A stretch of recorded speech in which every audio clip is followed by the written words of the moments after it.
नमस्कार, आप देख रहे हैं सोलवेद, जहां हर वर्ड के पीछे एक कथा है और हर कथा के पीछे एक दिव्य विधान।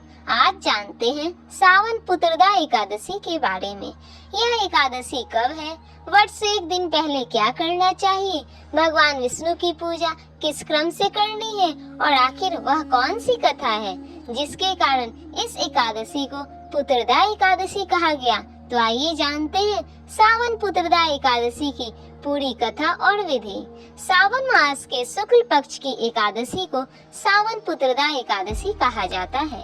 इसे कई परंपराओं में पवित्रा एकादशी या पवित्रोपना एकादशी भी कहा जाता है।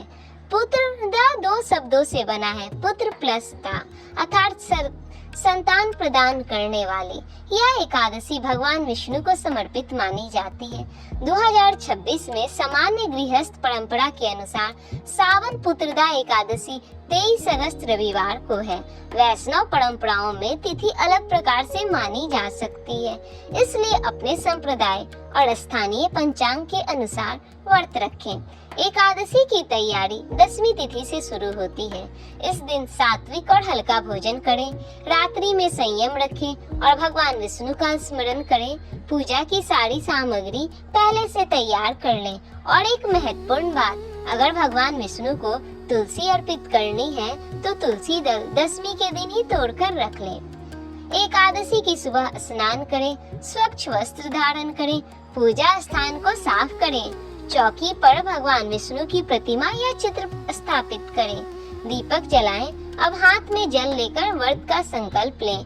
आप अपनी श्रद्धा के अनुसार प्रार्थना कर सकते हैं। हे भगवान विष्णु, मैं श्रद्धा और अपनी सामर्थ्य के अनुसार सावन पुत्रदा एकादशी का व्रत कर रहा या कर रही हूँ।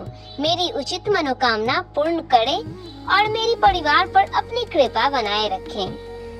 अब भगवान विष्णु की पूजा शुरू करें। सबसे पहले भगवान को गंगा जल अर्पित करें, फिर चंदन अर्पित करें, फूल अर्पित करें, तुलसी दल अर्पित करें, धूप दिखाएं, दीपक जलाएं, फिर भगवान को नैवेद्य अर्पित करें।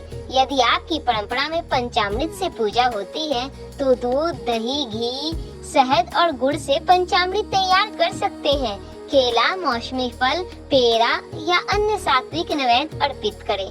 पीले फूल या पीला वस्त्र भी भगवान विष्णु को अर्पित किया जा सकता है। अंत में भगवान विष्णु की आरती करें। पूजा के बाद एकादशी का व्रत रखें। अपनी परंपरा और स्वास्थ्य के अनुसार निर्जल या फलाहार व्रत किया जा सकता है। पूरे दिन भगवान विष्णु का स्मरण करें, एकादशी की कथा पढ़े या सुने। शाम को फिर भगवान विष्णु के सामने दीपक जलाकर पूजा करें।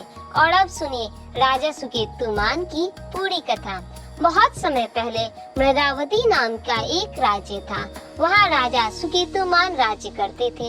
उनकी पत्नी थी रानी शैव्या। राजा सुकेतुमान धर्मात्मा और अपनी प्रजा का पालन करने वाले राजा थे। उनका राज्य धन धान्य से संपन्न था। प्रजा सुखी थी। राजमहल में किसी चीज की कमी नहीं थी। लेकिन राजा के जीवन में एक बड़ा दुख था। उनकी कोई संतान नहीं थी। समय बीतता गया और राजा की चिंता बढ़ती गई। वे सोचते, मेरे बाद मेरा वंश कौन आगे बढ़ाएगा। वे अपने पितरों को लेकर भी चिंतित रहते थे। उनका मन दिन रात इसी चिंता में डूबा रहने लगा। एक दिन राजा सुकेतुमान का दुख इतना बढ़ गया कि उन्होंने राजमहल छोड़ने का निश्चय किया। बिना किसी को बताए वे घोड़े पर सवार होकर वन की ओर चल पड़े। वे बहुत दूर तक गए, घने जंगलों में भटकते रहे। कहीं उन्हें जंगली पशु दिखाई दिए, कहीं पक्षियों की आवाज सुनाई दी, लेकिन राजा का मन किसी चीज में नहीं लगा। वे लगातार अपनी संतानहीनता के दुख में डूबे रहे। कई दिनों तक भटकने के बाद वे एक सुंदर और शांत सरोवर के पास पहुँचे। वह स्थान अत्यंत रमणीय था। सरोवर का जल निर्मल था। चारों ओर सुंदर वृक्ष और फूल खिले हुए थे और वहीं राजा ने कुछ तेजस्वी ऋषियों को देखा। राजा तुरंत अपने घोड़े से उतरे। उन्होंने उन ऋषियों के पास जाकर उनके चरणों में प्रणाम किया। ऋषियों ने राजा को आशीर्वाद दिया। राजा उनके सामने बैठ गए। ऋषियों ने राजा से पूछा, राजन, आप इतने चिंतित क्यों हैं? राजा ने हाथ जोड़कर अपनी पूरी व्यथा सुनाई। हे महात्माओं, मेरे पास राज्य है, धन है, प्रजा का प्रेम है, लेकिन मेरी कोई संतान नहीं है। इसी दुख में मैं अपना राजमहल छोड़कर यहाँ तक चला आया हूँ। ऋषियों ने राजा की बात ध्यान से सुनी और फिर उन्होंने कहा, राजन, हम विष्णुदेव हैं। उन्होंने राजा से कहा, आज सावन मास के शुक्ल पक्ष की एकादशी है, इसे पुत्रदा एकादशी कहा जाता है।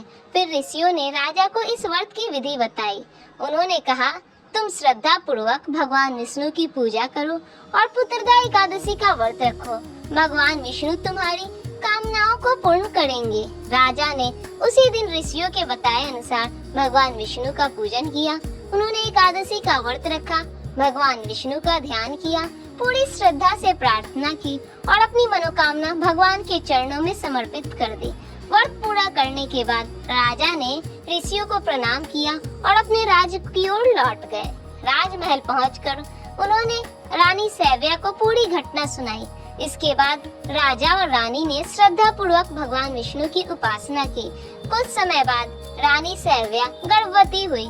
उचित समय आने पर उन्होंने एक तेजस्वी पुत्र को जन्म दिया। राजा सुकेतुमान और रानी सैव्या अत्यंत प्रसन्न हुए। राज्य में भी उत्सव मनाया गया। राजा का वंश आगे बढ़ा और उनका वर्षों पुराना दुख समाप्त हुआ। इसी कारण इस एकादशी को पुत्रदा एकादशी कहा गया। भगवान श्री कृष्ण ने यही कथा धर्मराज युधिष्ठिर को सुनाते हुए सावन पुत्रदा एकादशी की महिमा बताई। उन्होंने इस एकादशी को पुण्यदायिनी बताया और इसके व्रत, भगवान विष्णु की पूजा तथा कथा श्रवण की महिमा कही। इसी कारण सनातन परंपरा में इस एकादशी को विशेष श्रद्धा से रखा जाता है। भगवान विष्णु की पूजा और ध्यान के समय इस मंत्र का जाप करें, ओम नमो वासुदेवाय। इसके साथ भगवान विष्णु का ध्यान करें। आप चाहे तो विष्णु गायत्री मंत्र का भी जाप कर सकते हैं। ओम नारायणाय विद्महे वासुदेवाय धीमहि तन्नो विष्णु प्रचोदयात्।